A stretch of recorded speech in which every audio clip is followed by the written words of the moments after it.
Coucou tout le monde. Alors aujourd'hui on est mardi 3 septembre et je vais continuer donc le sac de couchage pour mon petit chat Amineko.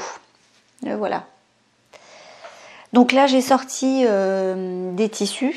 C'est pour la plupart, à part pour les premiers, qui proviennent en fait d'un site qui s'appelle Dye District. Je commande souvent sur ce site. J'aime bien les tissus qu'on peut trouver là-bas, tissus japonais et avec des motifs comme ça. Donc voilà, j'aime beaucoup ce genre de tissu.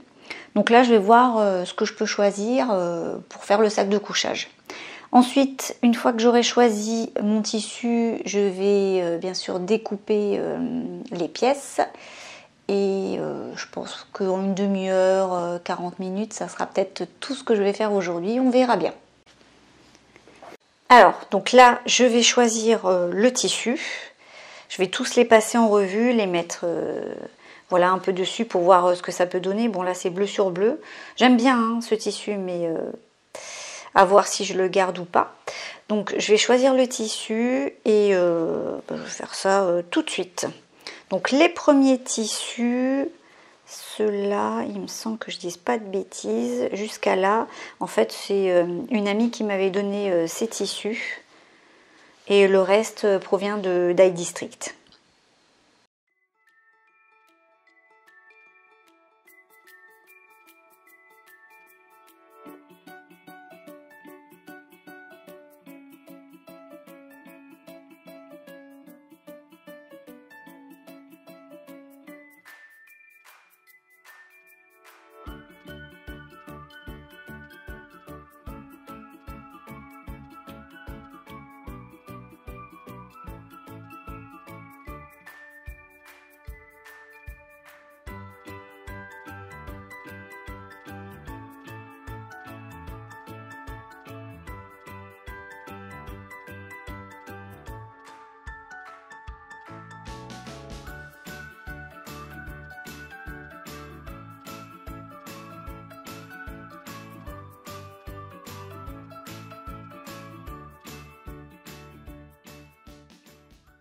Alors, eh bien c'est pas évident de choisir. Hein.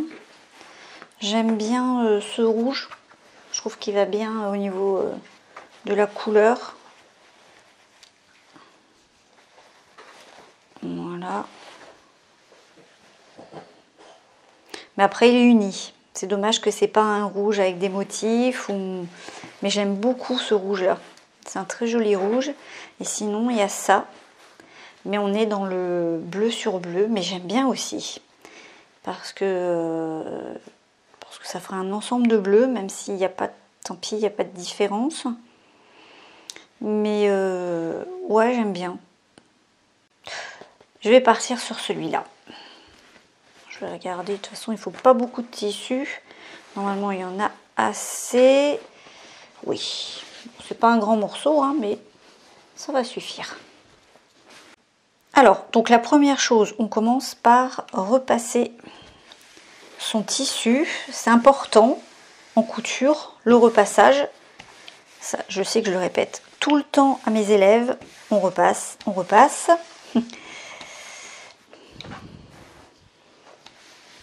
Bon, là, je donne un petit coup de fer rapide, mais c'est juste pour enlever les plis. Donc, j'ai un petit fer comme ça qui est super pratique. Surtout quand on a des toutes petites pièces à coudre, comme on va coudre pour ce chat. Alors, toutes les fournitures que j'utilise sont sur mon blog, dans la partie mon matériel. Donc, là, il y a le dos, là, il y a le devant, et puis là, il y aura le rabat.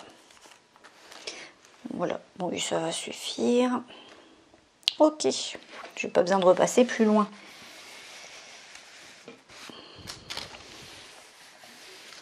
Alors le papier là, j'ai oublié de le dire, c'est pareil, hein, on peut donner un petit coup de fer dessus. Voilà. Imaginons qu'on a plié son papier pour le ranger. On a juste à donner un petit coup de fer dessus et et il est défroissé.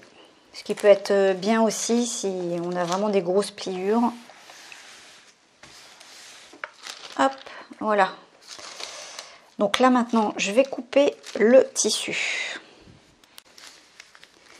Alors pour couper, j'utilise des poids. En fait, c'est à la base, ça ne sert pas de poids. C'est un jeu de palets. Et je m'en sers pour comme de poids parce que c'est très lourd, c'est en fonte et c'est super lourd.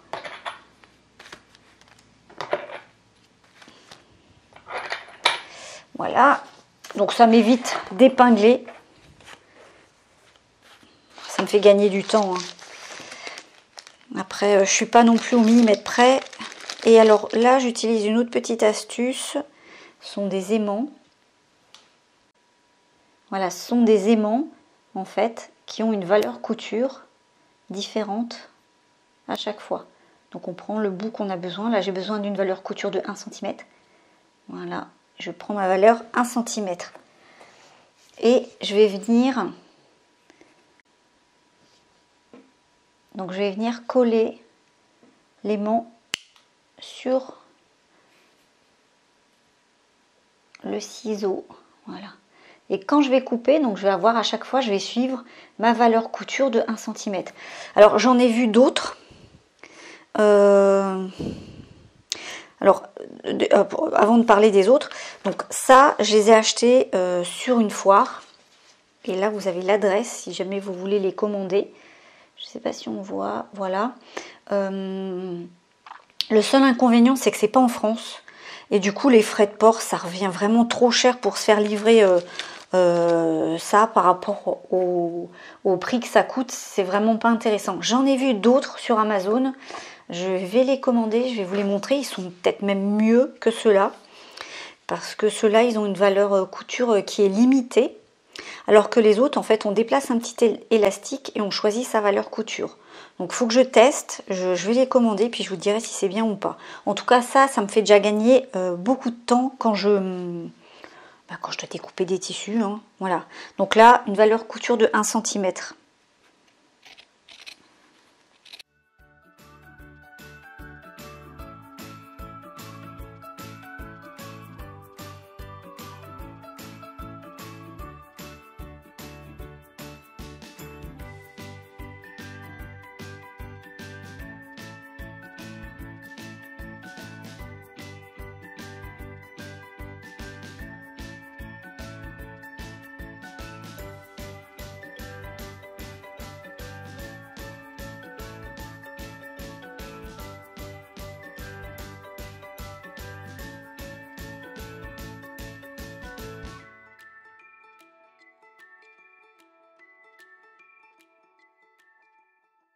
Alors pour le rabat, j'avais dit que je voulais le doubler. Donc ce que je vais faire,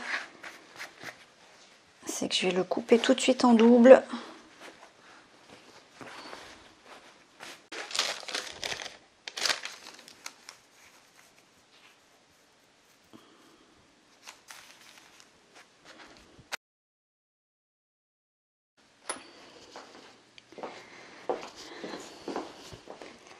Alors c'est un peu compliqué pour moi parce que je suis obligée de tourner en même temps autour de la caméra pour pouvoir couper. D'habitude, bien sûr, quand je coupe ou quand je fais moi de la couture, sans être filmée, ça va me prendre beaucoup moins de temps. Vous, quand vous allez faire ça, vous allez prendre beaucoup moins de temps puisqu'en même temps, je vous explique des petits trucs. Donc forcément, ça prend un peu de temps. Hop, je ne suis pas allée assez loin là, je vais donner un petit coup. Voilà.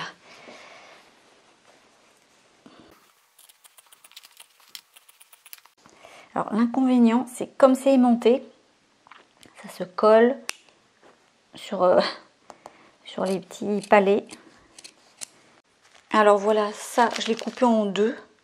Il va falloir que je le couse ensemble pour avoir mon rabat qui soit joliment fait des deux côtés. J'aurais pu garder ce tissu, hein, puisqu'on voit qu'il est imprimé pareil d'un côté comme de l'autre, mais j'aurais eu un petit tourrelet qui aurait été visible comme ça. Voilà. Et je me suis dit que j'allais ajouter une petite ficelle, ficelle queue de rat. Voilà, donc c'est tout, c'est fin. Voilà, donc c'est une ficelle qui est assez fine, qui est ronde. C'est joli. Donc j'ai pris beige pour que ça aille avec l'ensemble. Donc voilà, j'ai fait ça aujourd'hui. J'ai choisi donc la ficelle. Je crois que j'ai fait le tour. Je vais épingler tout ça ensemble. Voilà, pour pas qu'il y ait d'erreur. Alors j'épingle toujours mes patrons sur le tissu qui est découpé. Puis je les conserve comme ça jusqu'à ce que j'ai à assembler les pièces. Alors là, c'est pas compliqué, hein, puisque les pièces, elles sont quand même bien distinctes les unes des autres. Mais voilà, c'est une habitude que j'ai pris. Et c'est très pratique quand on a des pièces qui se ressemblent beaucoup, quand on a un grand assemblage de pièces. Par exemple, j'avais fait une jupe patchwork où il y avait plein de morceaux. Et alors là, pour le coup, il ne fallait pas se tromper dans l'assemblage parce que sinon la jupe était immétable. Voilà, donc je pense que je vais m'arrêter là. Demain, finalement, je vais coudre demain. J'aurai pas le temps là aujourd'hui de me mettre à la couture. Mais voilà ce que j'ai pu faire en à peu près une petite demi-heure. J'ai pu découper les pièces. Et demain, je vais l'assembler. Je pense que demain, je vais le coudre entièrement. Puisque c'est pas très long. Donc on verra ça demain. Je vous dis à bientôt. Bye bye.